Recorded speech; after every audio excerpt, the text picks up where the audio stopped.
Hey everyone, diving into the world of elevated customer experiences today with a global technology solutions provider and powerhouse C1. John, how are you? Good, Evan. Good. Thank you. Good to be here. Well, good to have you. We go way back in this industry, so I feel definitely my age as part of this discussion. But for the viewers and listeners, maybe introduce yourself, a little bit about your biography, and who is C1? Yeah, thank you. And for sure grew up in this community and you being a huge part of that. Uh, I grew up in the business. I Hmm. started back in 94 as a senior in college, as you know, started what became Avaya's largest system integration and application development company around the contact center for many, many years. Sold it to their largest VAR, sold it to Aero Electronics. The house was painted and the grass was mowed, and I left out to the world of cloud in somewhere around 2012 and cut my teeth at CenturyLink 8x8 and ScanSource, and got invited to come back as CRO of C1. And you know, we're a solutions led company, as you're very aware. Some people say a super MSP, elevating that human experience. Our amazing CEO Jeffrey Russell asked me to come back and be CRO, and that was about 11 months ago, and it has been phenomenal. So it is good to be home. Well, it's good to chat with you, a true industry insider, if there ever was one. So, talk about your decision about a year ago to come back to C1, and also, I think explain the mission at C1 for those who may not be familiar. What's the big idea? Yeah, I'll start with the second part first. I mean, the big idea is real simple. We talk about being a solutions led company, as you mentioned, elevating the human experience. And for us, it's bigger than just, X's and O's and selling stuff. We want to help doctors save lives. We want to help financial people, make a difference for families. It sounds a little dramatic, but really it is our why statement. Back in those days, a guy came along named Simon Sinek when you and I were doing our thing, and finding your why is pretty important, and that really is our why. Mm. That elevating that human experience thing. For me, coming back first and foremost was the opportunity to come back to a place that I helped create 21 acquisitions in 18 years. Wow. Lots of great companies. I mean, Evan, think about this for 1 second. C1 acquired, you know, Cross and Arrow and SPS and Empire and Source, all these companies that you and I came into the space working with. And to come back and be part of that in this new world, in this new technology around AI and the really the transformative type basis that we have now today was I couldn't resist with a Well, sprinkle it's of a nostalgia. With a great sprinkle of nostalgia. opportunity. I Yes, love the yes, yes, nostalgia. Love, yes. as we get into middle age, it's fun to look back at the industry and all the changes over the years. And speaking of changes, what are some of the big technology changes and shifts that you've seen in the industry that make C1 different or unique from VARs, from traditional resellers, from maybe managed service providers? It's a crowded space, and there's not a lot of room for missteps these days. It is. It's a weird thing as a Gen Xer. I'll turn 54 in February. And so when I came in to the whole space, I didn't have a cell phone, didn't have an email address, um, had a visor pager with the blue lights, and I prayed that you would beat me so I would look really cool and get to stop at a phone booth and put the coins in, et cetera. And I've got to see a lot of it, just like you have. But these days, it's a little bit different. One of the things about C1 that really attracted me was our own IP. And Mm. it's really the investment that this company has made in foundational technologies. Remember that C1 acquired basically after Cisco acquired Spanlink, we acquired that IP and brought in things like OnGuard from a security perspective, Mm. Marklink Yankee, um, um, who was very involved as our CTO with Spanlink and some of those folks over there, and then that really morphing into this foundational ecosystem of what we call Fabric, which is really a platform that brings in contact center, and now with the advent of AI, really adapting and taking advantage of that ecosystem to form something really cool. So for us, it's a little bit different as an MSP because not only do we sell $1 of product and wrap it with $5 in services, but we have our own IP. So it's really important that we get C1 CX Ellie, which is our AI platform, out to the world. Very important for us. Really important. And when it comes to contact center and unified communications, it's, the most dynamic time in the industry. And yet we're seeing all this consolidation, change, disruption, M&A, private equity coming in. But what is the customer telling you these days throughout all of this change? What do they need when it comes to, communications, collaboration, customer service and beyond? Yeah, they want to, they really want to maximize their investment, as you can imagine, from Mm, a tech perspective. They want to make sure that they're keeping the lights on per their financial investment. But the number one thing is they want to please their customers. They want to delight their customers. They want to take care of their customers, and that's easy to say and hard to execute. And so we've seen all this technology be introduced where we can monitor social media. Uh, you've seen a few of our friends be on an airline flight that gets delayed and they get a bad customer service experience. They're the first to tweet it on X. And within minutes, if you're the right kind of company, you'll call that person and say, "Hey, I'm sorry that happened to you. How can I help you?" So there's a social aspect to it with regards to customer service. There's an efficiency aspect to it with regards to folks calling in and wanting to spend money and book services and do those kinds of things and want to do it efficiently. They don't want to repeat their information 5 times, and they want to be remembered like all of us do.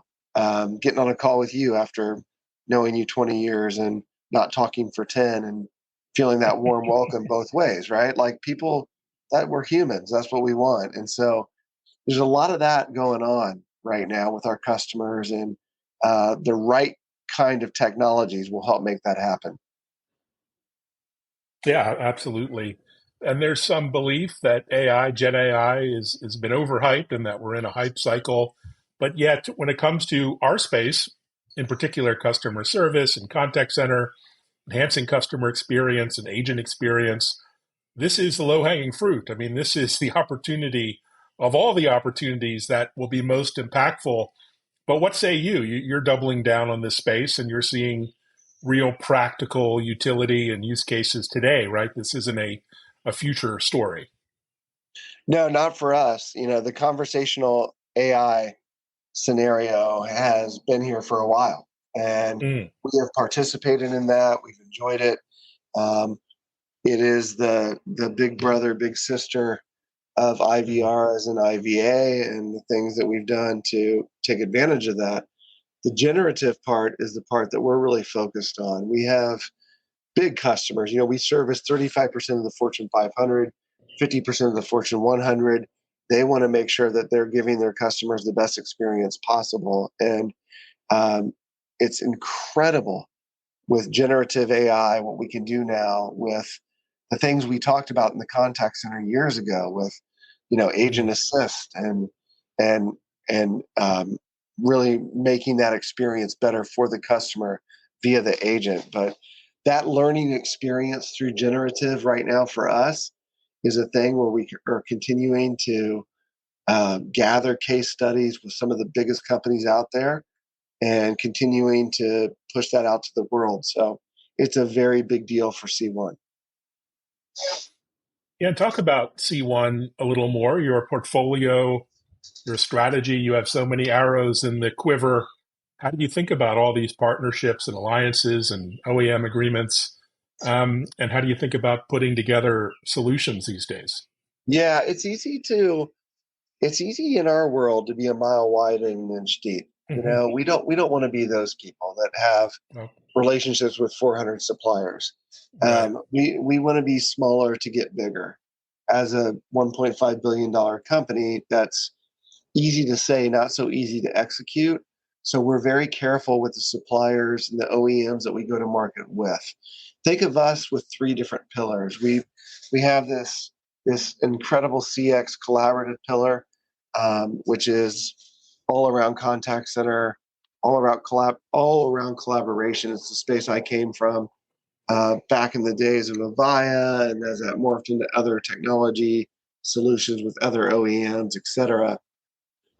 So CX is a big pillar for us. The second pillar would be definitely what we call IX, which is really networking and infrastructure and Mm. surrounding some kind of formidable wrap around that, where we can offer not only professional services but a managed service to go along with it.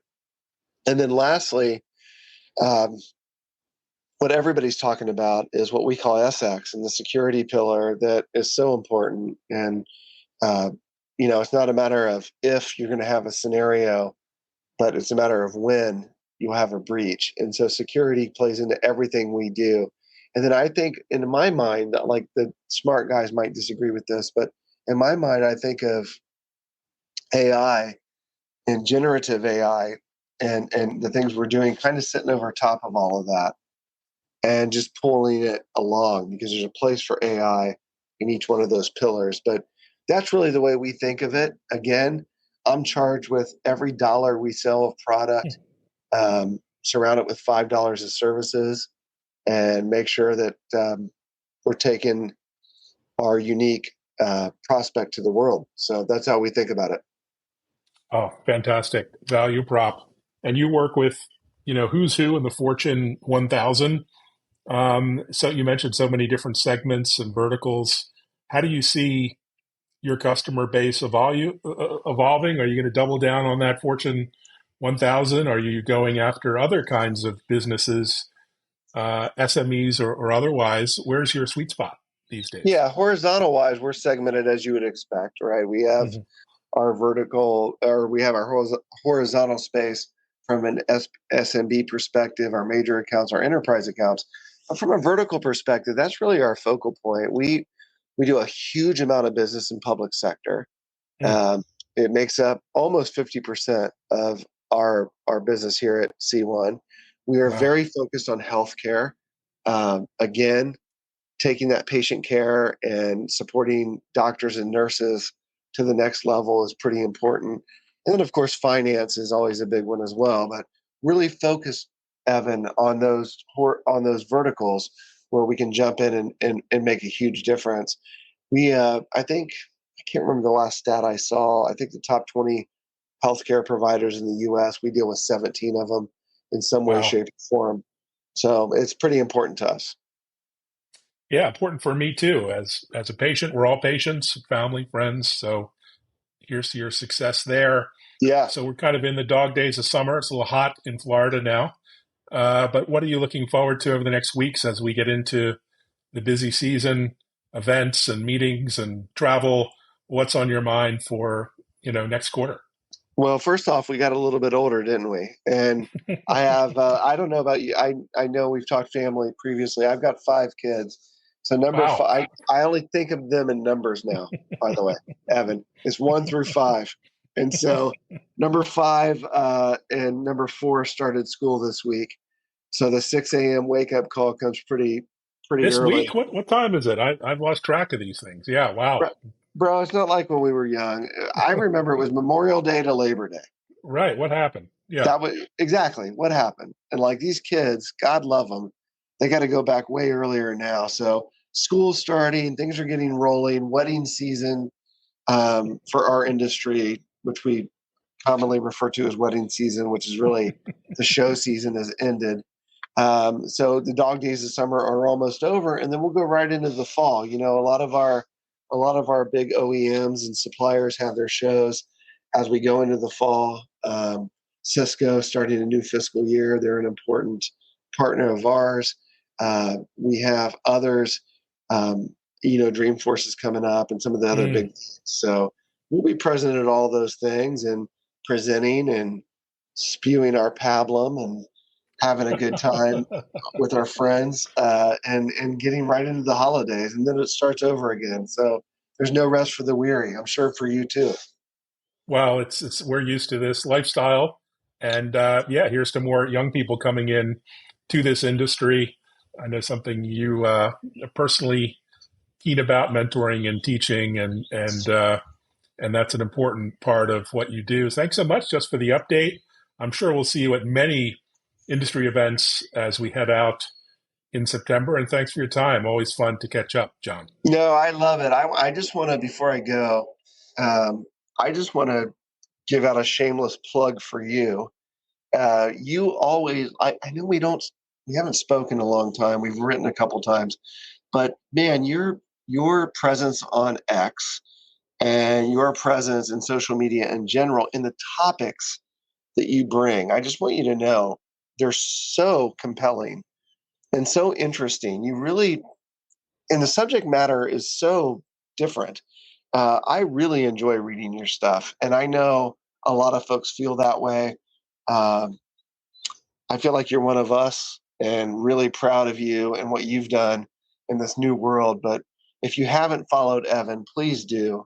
He didn't ask me to say this, but it's really interesting stuff. And I didn't ask, but the check's in the mail. I'll take that. And that's a mic drop moment. So I have my 60-second reel and TikTok highlight already lined up. No, but all seriousness, thanks so much. Look forward to connecting with you and your colleagues out in the field. Thanks, John. thank you, Evan. Have a great day. Thank you so much. All right. Thanks, everyone, for listening, watching, reading. Take care. Bye bye.